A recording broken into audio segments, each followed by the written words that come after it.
This meeting is being recorded. We're back. We're back on Zoom. So I don't have to say this meeting is being recorded, but it is being recorded. And this is episode 9 of the Tilt Report with James and Jeremy. I am James. This is Jeremy. You may notice if you're watching the video version of this that my face looks bald. That's because I shaved off a lot of my beard. And it's necessary every once in a while. You got to get down there so that you can clean the skin and really get exfoliating in there. And we talked about skincare like 2 podcasts about skincare last time. Yep. Yeah, it's important. So skincare is important, and when you have a beard, you got to get in there. And the easiest way for me to get in there is just shaving it down. So I'm gonna look like a lesbian 5 o'clock shadow for the next 3 days, and then I'll be fine. I'll look like normal James again. Jeremy, how are you doing today? Pretty good. I for those of you that are watching the video, I don't need to shave that often. I don't grow much facial hair. That's how it's been my whole life, but just some light maintenance for me, but clean shaven over here, but feeling good. It's the weekend. March Madness started, so It's always fun to have something to watch all day, but yeah, doing pretty well. I mean, if you're into that, everybody always bothers me. They're just like, are you going to make a March Madness model? Are you going to do brackets? Are you going to do blah, blah, blah? Like, guys, I fucking hate college sports.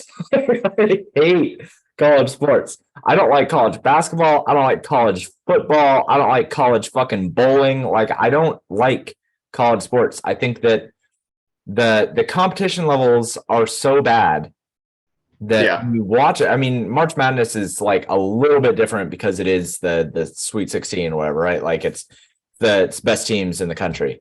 But even still, we see these teams that are just very clearly not on the same level as other teams. And then if there's upsets, right? There were upsets in this first round, they're going to have a 16 seed against a 3 seed. And I guess the excitement is, can that 15 seed beat the 3 seed? But I'm just not about it, man. I've never been about March Madness.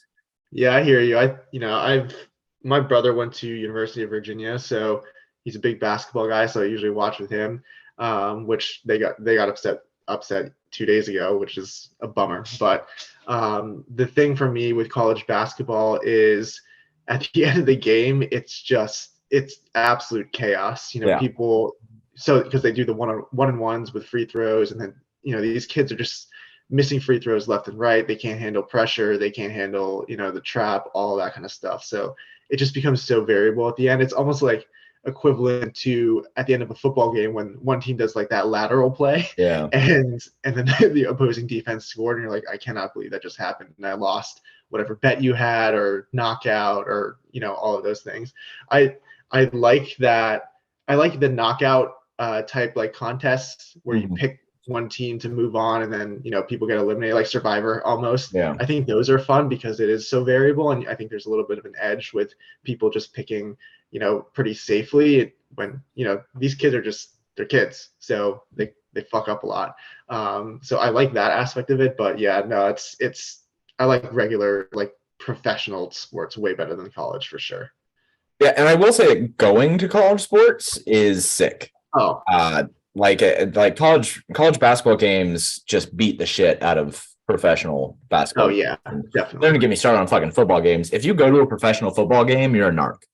I just think that professional football games, there is nothing that I can get from a professional football game that is better than watching it from my TV. The food is worse. It's way more expensive. The seats suck. I have to deal with fucking weirdos in the audience, and I can't fucking see anything. All these dudes just look like ants. What is this, fucking football team for ants? It's not my thing. So college sports, if you're gonna go to a sporting event, I think college sports are right. Did you fill out a bracket for March? I did. Who do you have winning it all? I have Marquette winning it all. Why is there a college team named Marquette? I don't understand. Yeah, I don't know. I filled out a bracket. I don't know shit about college basketball this year. I haven't watched a single thing. And so I really just, for me, it's just a social thing. I submit it at work. I submit it, with my friends. I put a few $10-20 on it, it's like no big deal. And I just do it just to, be able to have something to watch. But yeah, I have Marquette winning. I'm pretty sure that's a bad pick. They're like a number 2 seed, but they didn't get upset the first round, at least. At least they didn't pick Purdue. So Hey, I mean, you saying that you fill something out just for the social aspect, just so you have something to watch, is the exact same reason why I build PGA lineups. So, I mean, I totally identify. I just spend $200 a weekend just so that I have something to sweat. They never win, but it's something to do, right? It's just $200 in entertainment value. Speaking of PGA, my week was over so fast because Ben Taylor. You have Ben Taylor. Fucking ejects, man. Like every single week. I got like 2 top 5s, 1 top 10, somebody like top 50, and then somebody who literally cut their own leg off at the 3rd hole and just like is limping across the finish line. Ben Taylor, he was like, shoot like a 180. He was like +6 or something in the. He was +8. He was plus fucking 8 after round 1. He finished +7. How excited was I for him to finish 1 under fucking par on round 2? Oh man, yeah. So anyway, Ben Taylor, and so my single entry I think was Justin Thomas, Tommy Fleetwood, Hank Lebioda. I don't remember how to pronounce the last name. Wow, Hank Lebioda. Yeah, Hank Lebioda. Ben Taylor and Ash K. Bhatia. Which he imploded at the end of fucking round 2. So I wouldn't have even had 5 out of 6. So I mean, this was a bad week for me. I've had better showings for sure. What stance did you take again? How are you looking moving into the weekend? I'm looking pretty good. So I have about 20% 6-6 lineups, which is about double the field, which is great. But my big stance was the top guys are just going to be so much better. Oh, yeah, that's right. Yeah. You were focusing on like the good expensive guys. That's right. Yeah, basically. So I have one of Spieth, JT, or Fitz in every lineup. Fitz obviously missed the cut, but I have 50% Spieth. I've definitely got some sweats going into Sunday. Obviously today's a big day, with it being Saturday, moving day. So we'll see how it shakes out, but I'll definitely have something to say, I think, tomorrow. So we'll see what happens, but hopefully things work out. That's exciting. That's really cool. I was suckered into playing NBA 2 days ago. All right. 2 days ago. Which slate was that? that was the slate where there was supposed to be no fucking value at all. It was a 5-gamer, and people were going to be playing Seth Curry and Gary Trent Jr. as their main, and Cameron Payne as their main value. All right. Yeah. Now, I haven't played NBA in a couple weeks, mostly because the end of the season is just dumb. Yeah. But I like short slates. It was only a 5-game slate. 5-gamer. And I like slates where people are playing the worst goddamn value on the planet. All right. I love slates like that. Those are the best ones. It's so easy to just like, even on a really large slate, I suppose I might like it a little bit more if it was like an 8-gamer. If that was like an 8-gamer and there was no value, I think I might have liked it a little bit more. But having it be a 5-gamer, it's so easy to just be like, yeah, there's no way that I'm touching these 3 value plays that everybody just wants to play. That they're going to be 40% owned and they project for like 18 fantasy points. Like I can just do better by not having those guys. So I regged 777, which was it looked like it wasn't going to fill. And the 250 was already filled. So I was like, all right, whatever. I'll just hop in the 77.7, whatever. And 20 minutes before lock, like 4 guys get ruled out.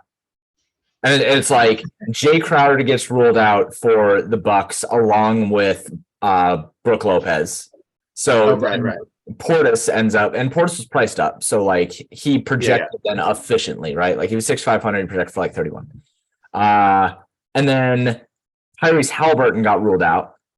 And then it's TJ McConnell season, right? So then automatically, just like in a matter of like 7 minutes, we have like now 5 guys that are just like, you have to play these guys. I'm like, motherfucker, like I read this slate because there was no value. And then I got fucking roped into this.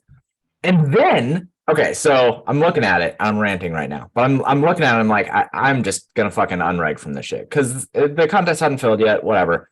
But I'm looking at it and I'm like, okay, well, Portis doesn't actually project all that well and people are going to play him. And like people are still going to play Gary Trent. People are still going to play some Seth Curry because there's not that much real value. Like TJ McConnell's 5K. All right. Right. Like, okay, fine. I'll eat TJ McConnell. I'll eat some other things. I'll fade Gary Trent, Bobby Portis, and then that'll be fine. I'm going to play Giannis to eat up the Bobby Portis ownership. Giannis comes in at 17%. Bobby Portis is 40%. Giannis plays 10 first half minutes because of foul trouble, and Bobby fucking Portis gets there at 40% owned. Classic. And I'm just like, NBA's the goddamn worst, dude. Like, even when you make the right choices to leverage the field, like, effectively, that bullshit and then yesterday, the same bullshit happened. I'm on fucking Jeremy Sokan, right, for the fucking Spurs. Oh, yeah. And everyone's on Trey Jones, and Sokan gets fucking hurt in the first half. So Trey Jones starts the second half instead. That dude, Sohan, I feel like he leaves the game like more often than other people. I feel like he leaves the game all the time. God, just the tilt of being on these players that leverage the field correctly and having them get foul trouble and hurt and like, man. So tilting. Lone Giannis, 2 quick ones. So fucking dumb. So dumb. It's like, yeah, man, you're gonna pull Giannis, like, and the Pacers hung 140 on him, man.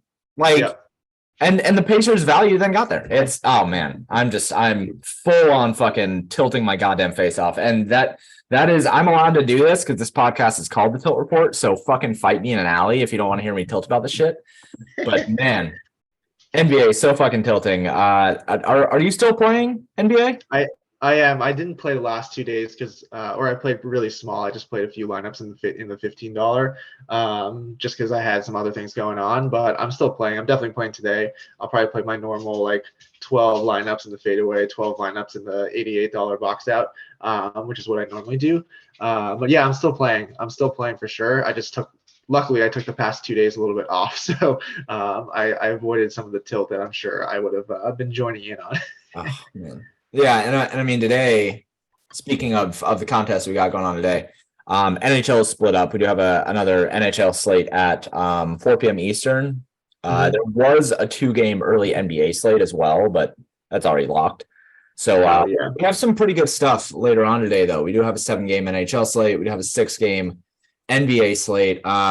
It's Minnesota value today. I think it's Minnesota and might be another team that looks like they're going to be kind of punting things out. But Minnesota's on a back-to-back, yeah. Yeah. So we'll have a lot of value. We already have Nickeil Alexander-Walker, who's looking like he's the main value as of right now. 3.6K on DraftKings and projecting for 25 over at Roto-Grinders. So yeah, there's some stuff for NBA. I think it's pretty decent late NBA slate, just depending on what you like. I'm sure there's UFC too, right? And then UFC already locked though. Locked about an hour ago. It's early lock for MMA. And then we had League of Legends. Most of the things are already locked. We just have NHL and NBA later. Yeah, it was a pretty front loaded day. So I think there's some plenty of good things going on. I have to build an MLB optimizer over the next couple of days. So Margaret's in Texas for like 5 days or something with family, and she took Damascus with. So I am alone in this house for 5 days. That's fucking wild. I guess you're playing NBA next 5 days. I'm not fucking playing NBA the next 5 days. I'm gonna self-exclude. Yeah. Self-exclude. Well, I mean, what we talked about last time, right? You know, if you're around, you know, and nothing else to do, and NBA is a sport for you. I can't fucking help it because I look at it, and if I have enough time to look at it and look at my models, I'm like, okay, there's that shit. This will fucking play. All right, I'll see you in the 555 or whatever. Yeah. I'll rig something for sure. I'll say I won't play, but next thing you know, I'll be fucking screaming into the void about this fucking Minnesota chalk. What do we got for industry stuff? So we're moving into kind of like the off season. So after NBA and after NHL, most of the time this is what we consider the DFS industry off season, because like, yeah, we have baseball, but baseball is not like a big attention getter in the DFS No. industry. So, people will take a lot of time off, and we see a lot of switching around of people in different companies and different tout sites and stuff like that. So we already saw Pat Carrain, winner of the big Bestball tournament last year. He started a site or some sort of service. I don't know. It's called Legendary Upside. I'm sure that'll be good. And then we had Ian Horitz join with Fantasy Life. Left, I don't remember who, maybe PFF. Who's he with? I think he was with PFF. That's what I thought. Yeah, I don't remember. But he joined Fantasy Life, and I think we're gonna see. I think we're gonna see some movement. The industry has been relatively stable for like the last 2 years, and that's actually like kind of weird. We usually see companies like pop up here and there, and guys shuffle around and find different jobs. So I'm going to be interested to see what guys leave Roto Grinders and join what companies, because that's usually what we see. And I think the only wrinkle here now is that with the legalization of sports betting, I think we're going to see a lot of guys start their own thing rather than join companies. But I'd be interested to hear your thoughts on how you think that landscape is going to shape out, because like usually we see people join other established companies or start a new company with people that they work with. And I don't think we're going to see that this year. I think that we're going to see a lot of people say, join my Substack or like my betting community or whatever, and try to make it that way. But I don't know. I don't know.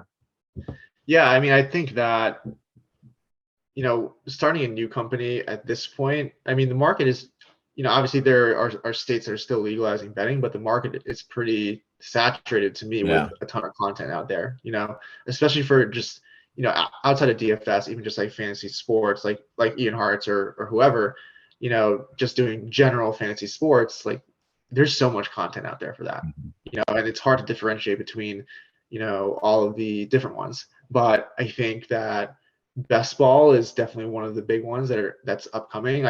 I'm not surprised to see like Pat Carrain make his own company for Bestball. I wouldn't be surprised to see other people do it, because even though companies like ETR or whoever will focus on Bestball, of course, but they still have everything else. They still got DFS, they still got fantasy, but people are starting to play Bestball a lot more. I think people like that they can kind of just have the benefit of fantasy season long without needing to fucking change lineups every week or make pickups or do whatever. So I think that's a growing industry. I think there'll be more companies that come up with Bestball in particular, with a Bestball focus. I think in just general fantasy, it seems to me like people will just kind of move around, and you always get the people that will like sell their bets and Patreons and all that kind of shit. But like that stuff, it's like small stuff to me. It's not like a huge deal. That's more like pocket money, to be quite honest. I don't think it's like some massive thing. Yeah, I agree with that. I think Bestball will be a big focus. I agree with that. I need to build the Bestball product over at Paydirt too, but I think that Bestball is something that a lot of people find relaxing almost. Like a lot of people like drafting, a lot of people like managing exposures and stuff like that. It just gives them something to do, and especially if you're not into baseball, which you should be. Everybody should be in baseball. It's the best DFS sport. And it's still something nice to do. Like I'll be drafting most of the offseason. As soon as the draft happens, I'll start drafting and putting together some exposures and stacking the fucking Seahawks or whatever. I don't know. I mean, Bestball's a good thing for casuals, I think. Yeah. And it's a good mix of casuals, and then also like, us like DFS hardos. I think people find it hard to get into DFS, especially casuals, because, obviously the prizes are good. But, you see the same people up at the top every fucking week, because they're pros, and they're way better at this than, the casual person. So I think people think that Bestball is easier to win, and it's easier to win a lot of money. You just got to wait a little bit longer. And they, it's kind of translates from, all their fantasy leagues that they do with, their friends, and, it's the same thing. Basically, you're just not doing shit throughout the season. So they think it's easier.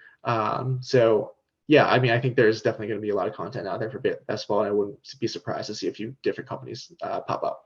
Yeah, I agree with that. I think that'll be the focus. So yeah, this has been a pretty good episode. I'm really excited to see what the offseason brings for the DFS industry and what baseball brings in general. Excited to see the rest of PGA season, and yeah, what closing thoughts do you got for the people today? Closing thoughts, man. It's getting nicer out here in New Jersey. Get outside. I got to get outside. I got to get more active. I've gained a good amount of weight while my wife's been pregnant just by eating her leftovers because she doesn't like to eat them now. Eating the rest, the rest of her cravings and whatnot. So I got to get outside and like start running and doing some stuff. So that's my those are my thoughts to the people. I gained 35 pounds when Margaret was pregnant. Yeah, there you go. It happens. You'll put it on and then you'll drop it with her. It's teamwork. My closing thoughts here are going to be don't play NBA. I'm telling myself this is self-projection for me. I am telling myself, James, you don't need to fill the time with NBA DFS. Just go put it in a savings account or some shit. Stop trying to fucking play this goddamn sport. But yeah, I mean, I'm excited for baseball season to start anyway. So that's gonna do it for us. This has been episode 9 of the Total Report. My name is James. It's Jeremy. If you guys like this podcast, for sure, download on Podbean and subscribe and everything like that. Find it over on YouTube as well. If you like the audio version, you can go see me looking like a shaved bear right now with a shorter beard. If you haven't checked out PaydirtDFS.com, you should do that. If you haven't checked out ETR, you should also do that. Lots of different good models from both those companies. So thank you guys for tuning in, and we will talk to you guys next time. Later.